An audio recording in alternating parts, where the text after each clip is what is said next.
Welcome to Reputation Revolution. This is the podcast where we help individuals like you to establish your voice in the marketplace, enhance the credibility of that voice, extend the reach of your story and your message, and finally, extract value from your efforts in building a meaningful personal brand that's both recognized and respected. Now, on with the show.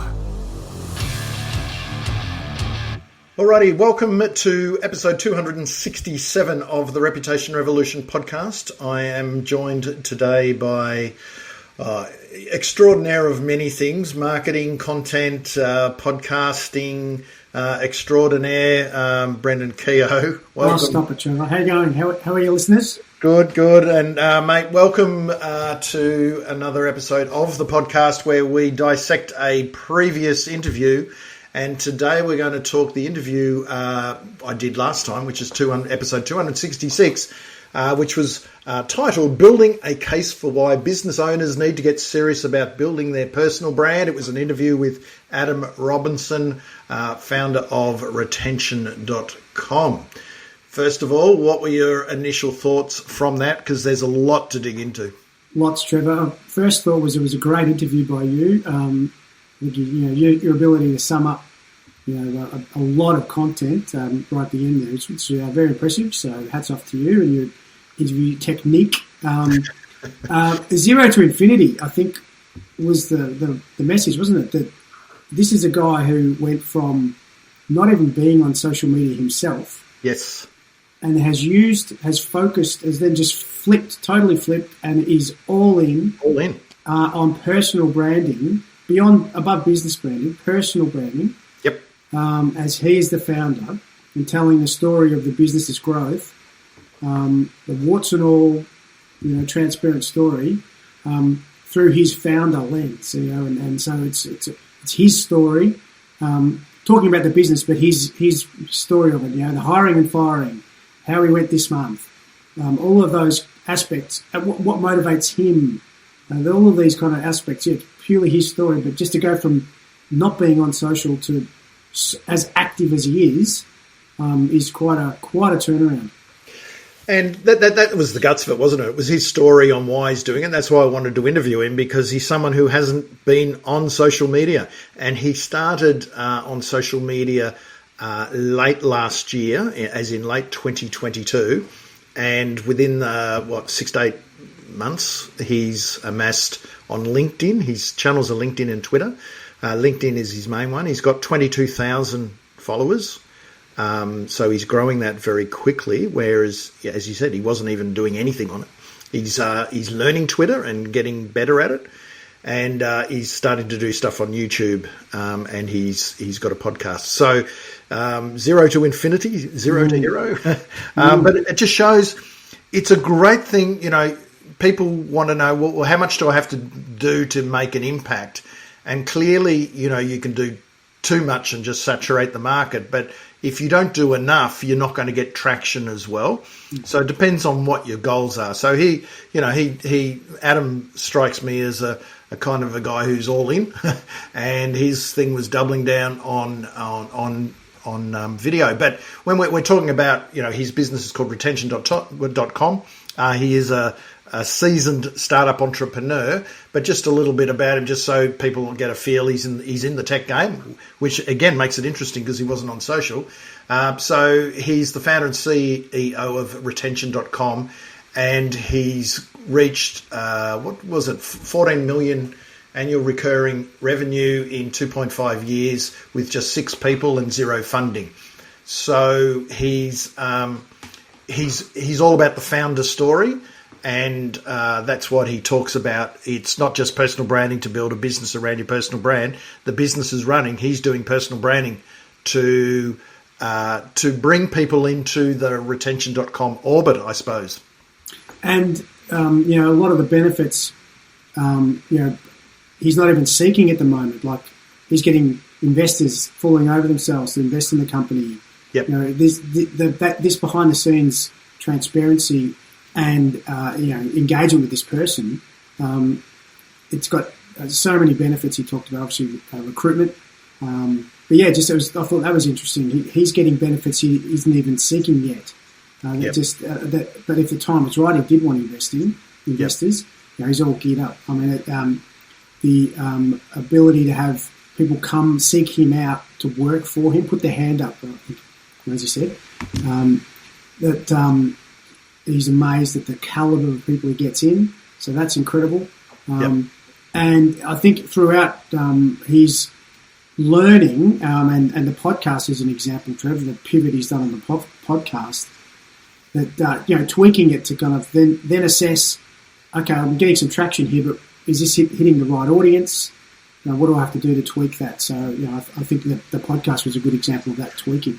So he's becoming more intentional, but I think sometimes this is just get out and do it is not bad. I mean, he's becoming more intentional now, but he got traction early by just getting out and doing it. Now, there's a couple of things. He did have help, and that was his strategy to get help, and we'll unpack that in a minute. But just for listeners who haven't heard the interview, and like any of these recaps that we do, Brendan, it's if you like sort of the topic we're talking about, I urge you to go back and listen to the previous interview, so it should all make sense. But so at the moment, he's active on LinkedIn. He's putting up something like a video per day, which is just him riffing on topics, and they're just short little micro videos, and they've got nice frames and a little bit, and he's sitting with a microphone and got captions, and that's it. And it's again the behind the scenes stories of running a startup business.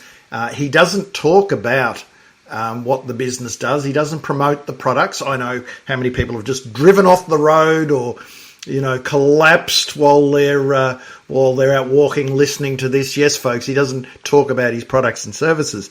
He might get to that. He alluded to in the interview that by becoming more intentional, he will probably start down that path. But at this stage, it's, a lot of content doesn't necessarily have to be. In fact, he's not even talking about his expertise per se. He's just taking people, bringing people along for the journey of his, running his business, this retention.com. And you might recall we had Joyce Ong, who's from Tax Nuggets Academy. Don't ask me what number episode that was, but that's what she's been doing, radical transparency, and he's a proponent of that as well. And their stories are similar in as much as they're taking people along for the journey and building, terrific audiences on LinkedIn, particularly as a result. And look, he's well-resourced. No doubt, and we talked about his the documentary, the docuseries following him and his journey, which is well beyond most people's scope. But there's plenty of takeaways from the interview that people can implement and just practical examples. And one was he's focused on video, which is pretty sound. Yep. But he got a process. He was given a process to follow to help him really nail the structure of his videos. And once he had that process, he's able to then really carve out time to produce them and then batch record them. And so going from 2 videos to 5 videos as he was each week, as he was encouraged. So pump out a video a day, which most owners, founders, CEOs would be thinking, how the hell could I ever find the time? Yep. He's able to compartmentalise that component and pump it out pretty easily. But isn't that the thing? It just depends on your goals. If you want to fast track, you do more. Now, there will be a point where doing more is too much. But, if you're just doing one thing a week, you're not going to get anywhere near the traction as if you're posting once a day. But as we know on LinkedIn, posting twice a day is probably not going to get you. You might actually not do as well per post because the research will tell us that once a day is probably premium, which is different to TikTok and Twitter and Instagram, where, the more you're doing, the more coverage you're going to get, the more exposure, and often that's where you build your brand and your followers and all of that sort of stuff. So I think he's found a sweet spot. Obviously, again, he's grown very quickly up to 22,000 followers. We're recording this early June in 2023, and he started late, I think it was October or November in 2022. So that's a significant jump.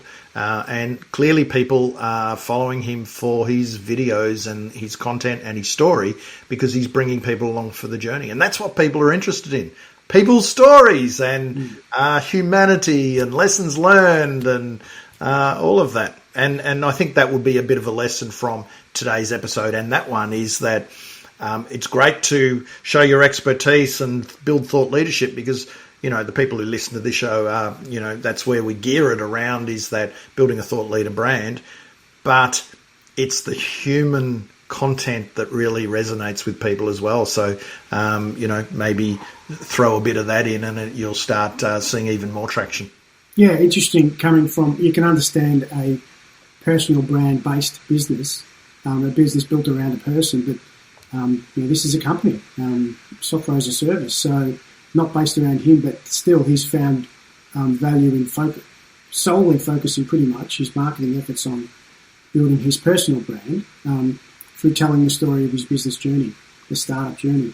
And I think it's pertinent to mention the two examples he had, or two stories, encouragements he was given by people who've been successful. One, a very successful entrepreneur who, when asked at a mastermind event or something, said, "What's the one piece of advice you give?" And it was around, "I'd be talking every day about my business on LinkedIn." Yep. And he commented that it's an interesting one thing to do. It gave him kind of pause for thought. This is a person not on social media. Yep. And you know, that encouraged him. And also then I think he was a YouTube kind of expert or content expert who was really pushing him to commit a bit further when he was unsure if should I go further at this? You know, go to a video every day. And he said something along the lines of, you know, if you get this right, this will be the most important thing you'll do.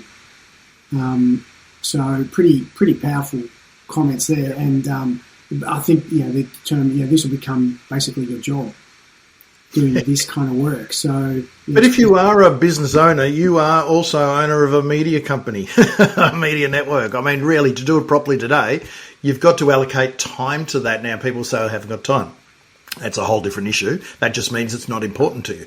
But you know, if it was, you'd prioritise. But again, if you're running a business, and this was probably more geared around someone who's running a business, and I mean, it seems to be it's a growing business, but you know, it's not as if it's, you know, it's not Amazon either.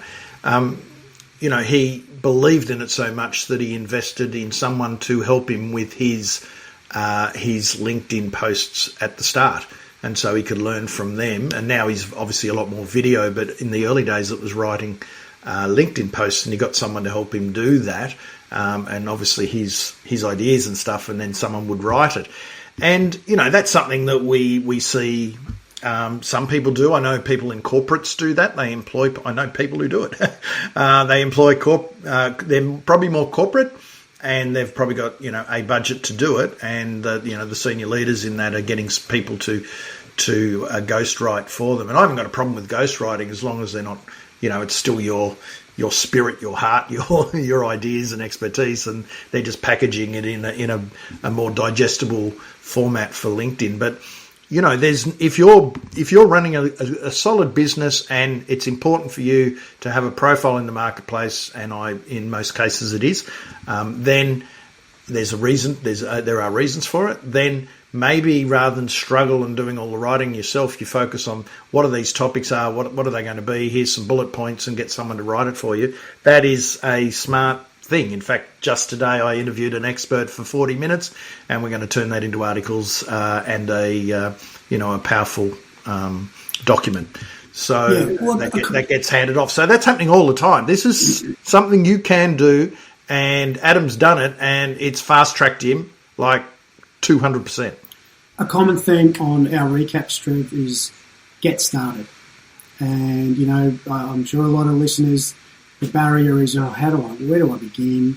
I don't have the time at the moment.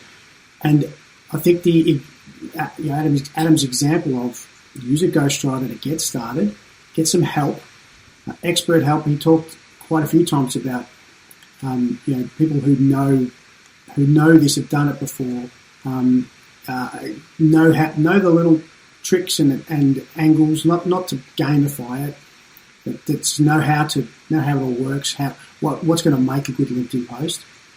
And in his example, that was how he began, and then eventually he'd use more and more of his own words. Yeah. Until now he does it himself. So I just thought that was a really good example. It's not forever, but it's getting started. Getting started is the hardest barrier for everyone.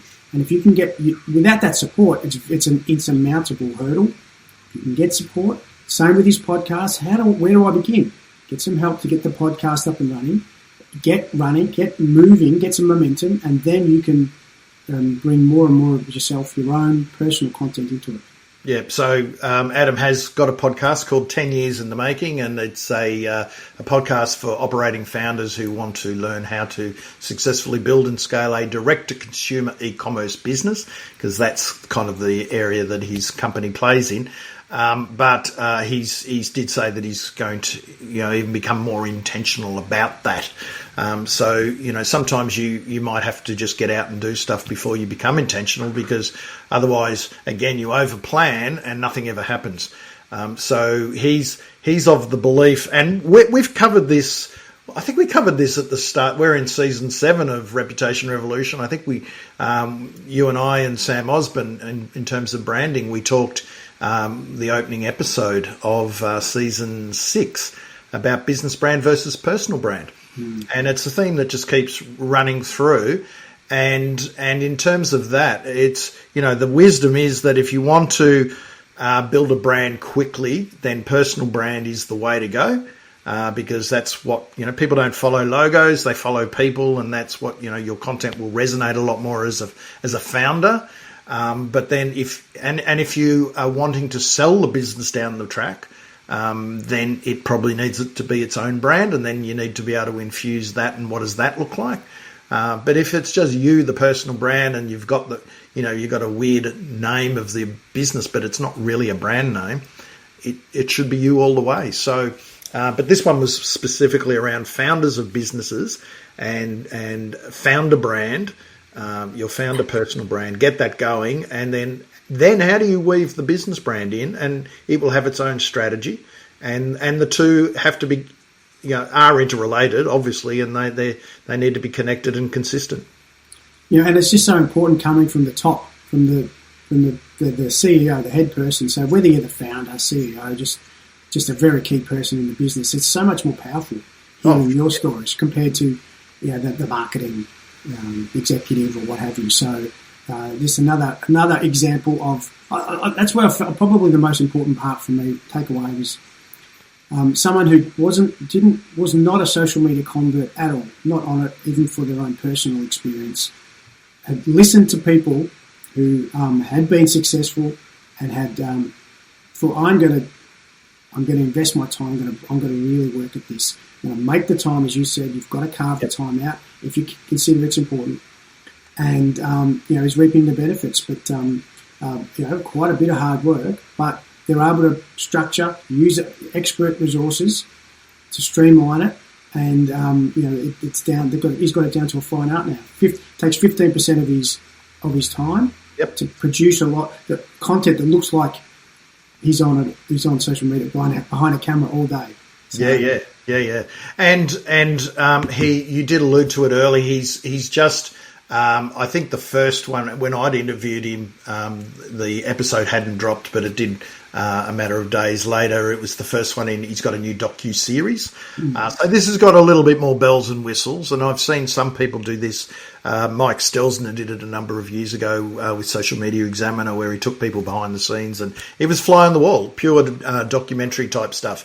And and you give it a name. It's got its own sub brand, which I call a sub branded media property. And this is called a $1 billion challenge, and he's described it as the ultimate peek behind the curtain, of his business as he's going about his day-to-day life. But, the $1 billion challenge has got a high degree of sexiness about it.